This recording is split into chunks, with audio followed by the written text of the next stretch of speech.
Hello everyone, welcome back to my class. Hope you are all well in Corona. Stay in home and stay safe. Hope you all watch my previous video on my channel. If you have not watched it, please go to my description. Link is given in description. Let's come to this topic: pharmaceutical legislation in India. Today we talk about this topic. What are the pharmaceutical legislation in India? First, we know about jurisprudence. We all know in first class about jurisprudence. What is pharmaceutical jurisprudence? What is concerned? This is all about our pharmaceutical jurisprudence. My first slide is on pharmaceutical jurisprudence. Let's go for list. How pharmaceutical legislation by jurisprudence act on pharmacy and healthcare service. From the dawn of civilization, pharmacy evolved an integral part of the beginning. Man developed an essence of the healthcare system. Factor of remedies, which we are based on experience and superstition. Pharmacy occupies an important role in healthcare system, and pharmacists are unique qualified because, first point, they understand the principles of quality assurance as applied to the medicine. Second one, they appreciate the intercrisis of the distribution chain and the principal effect stock keeping and stock turnover. Third point, they are familiar with the pricing structure applied to medicinal product that obtain where in market in which they operate. Next point, they also know the condition about the market. What are the conditions going on through the market? Next, 5 is they are able to provide informative advice to patients with major illness and often those with more chronic condition who are on established maintenance therapy. And last but not least, they provide the interface between the duties of prescribing and selling medicine, and in so doing they dispose of any pre-received or potential conflict of interest between two functions. What is the two functions? In addition to diagnostic expertise of pharmacists provide members profession with stable background to assume deserved responsibility in both public administration and drug manufacturing supply. The competence of pharmacist is already proven and evident. The role of the pharmacist is to direction and administration of pharmaceutical services. Second is in drug and regulation control, in the formulation of quality control of pharmaceutical products, in the inspection and assignment of drug manufacturing facilities. Fifth is the assurance of product quality through the distribution chain, in drug procurement agencies, and in national institution formulary committees. This is all about what pharmacists we learn in pharmaceutical jurisprudence. What are the drug regulations in India? Before there were practically no legislative control on the drug as well as on profession of pharmacy. Although Opium Act come around 1878 and Poison Act come on 1919 and Dangerous Drug Act and 1930 where the operation, yet they are not inadequate, and hence they are excited critic and developable condition in drug and trade industry. Virtually anything under the name of the drug could be made, sold, improved, then it contained no therapeutic activity. Why drug legislation come in India? It is the point. Virtually anything under the name of a drug could be made, sold, imported, even it contained no therapeutic activity. So, a drug inquiry committee of Government of India in 1928 examined the whole issue or drug trade in India. The report of committee was published on 1931 and the recommendation formed the basis of enhancement of drugs on 1940, Drugs Act on 1940 and the Pharmacy Act 1948, Drug Act on 1940 and the Pharmacy Act on 1948. Important recommendations of this committee were as follow. First one recommendation is central legislation to control drug and pharmacy. This may consist of legislation either a combined drug and pharmacy act, separate drugs act and a separate pharmacy act, or setting up the test laboratory in all states to control the quality of producing of drug and pharmaceuticals and a control laboratory to the control quality of import drugs and also act as the reference in case disputed simply went by local government. Second point is first point is made over all about the Pharmacy Act and the separate Pharmacy Act,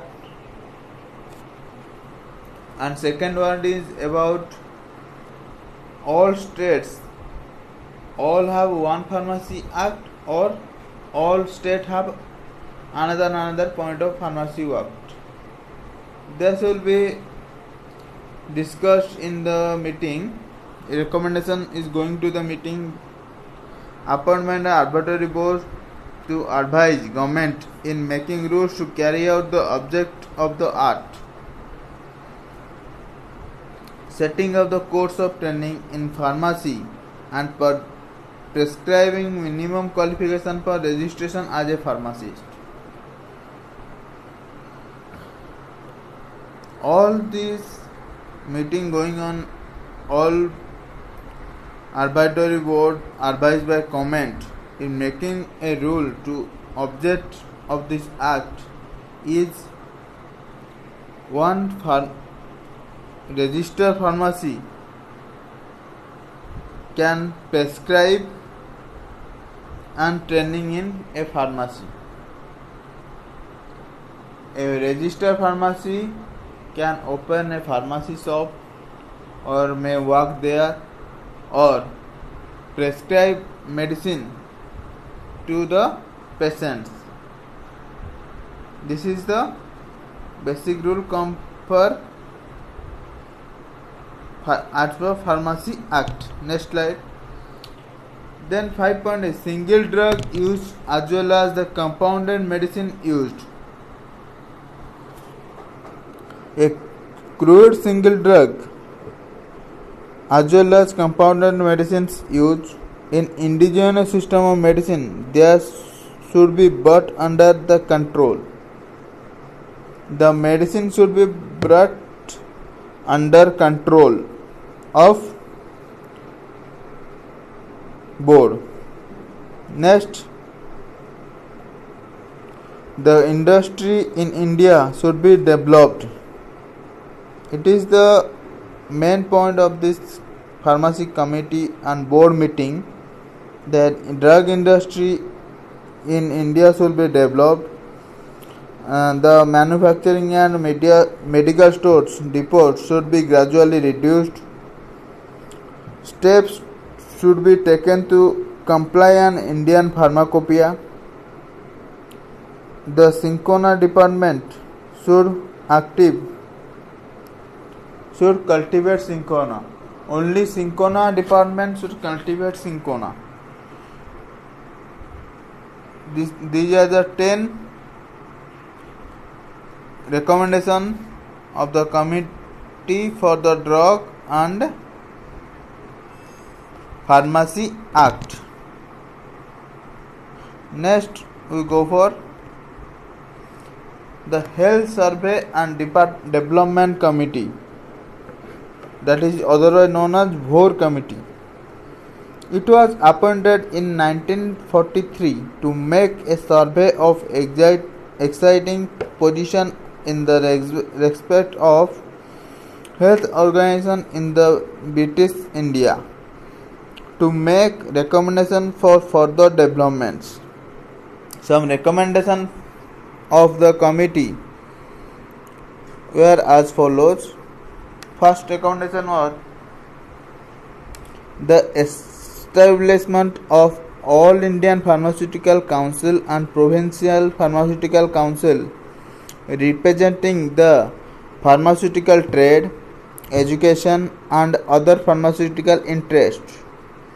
The second recommendation is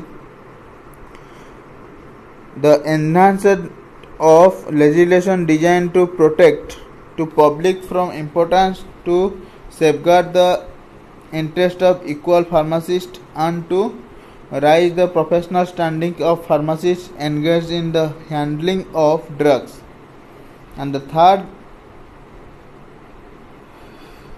recommendation to the board committee is the measure of registration for pharmacists.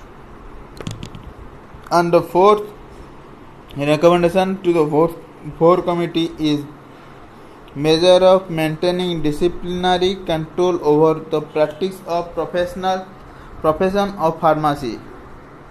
And the five recommendation to the board committee is reserve costs of study for licensing pharmacists, graduate pharmacists and pharmaceutical technologists. Sixth recommendation for the board committee is setting up Central Drugs Laboratory. The seventh is the Drug Act 1940 be brought to operate throughout the country and rigidly enforced. And the eighth recommendation to the board committee is the questions of requirements of country in drug and the of medical requisites should be examined by a small committee. Then after this committee meeting we will found a bill which will be passed at 1948. The bill is known as Pharmacy Bill and the Act is known as Pharmacy Act. It was introduced by Government of India in 1945 to regulate the profession of pharmacy and ultimately passed as Pharmacy Act. Act 1948. What are the salient features of Pharmacy Bill or Pharmacy Act? The features of the first feature is the constitution of Central and State Pharmacy Council. Second bill is the prescribing of minimum standard of education required for the qualifying pharmacist. These are the bills by acts as per we working here as pharma industry. This is the bills, and that was the board committee and the pharmacy act recommendation. That was the recommendation, and this was passed. This was given to Government of India in 1945. The recommendations and the act, the Pharmacy Act, was published to force or passed by Indian government in 1948. These are the salient features of the act. Don't be confused about the recommendation and the act. These are the pharmacy bill is the confirmed act, and the board committee or recommendation. Oh, that was the regulations, recommendations to the pharmacy bill. And then we go for the fourth point: maintenance of disciplinary control over the profession of pharmacy.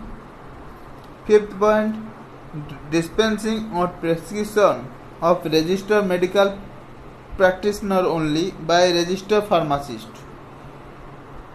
Next, the scope and objectives of pharmaceutical legislation. What are the scopes? Why you should learn pharmaceutical jurisprudence? Why you should know about the pharmaceutical legislation? What is the scope of and objective of pharmaceutical legislation? First, as evident from the object of various acts, main object of pharmaceutical legislation in India are to promote healthcare by regulating the manufacture, supply and distribution of quality drugs, to make these drugs available to public at a reasonable price and through qualified persons. Third one, to safeguard the public from misleading advertisement etc. about the drug and remedies. Fourth point was to regulate the profession of pharmacy. Fifth, to promote the indigenous research, technology and know how in the manufacturing of drugs. Next, this is the all about we learn the pharmaceutical legislation. The main thrust of pharmaceutical legislation in India has been regulating the manufacture, distribution, sale, import, export of drug, medicines and cosmetics and the profession of pharmacy. The main thrust of pharmaceutical legislation in India has been regulating the manufacture, distribution, sale, import, export of drug, medicine and cosmetic and the professions of pharmacy. To regulate the professions, we go for the pharmaceutical legislation. Thank you. Thank you. Please like, comment, share and subscribe to my channel. Hit the bell icon for the next updates. Thank you. Next video will be on next Saturday, 4th September 2020, about principle and significance of professional ethics. Thank you.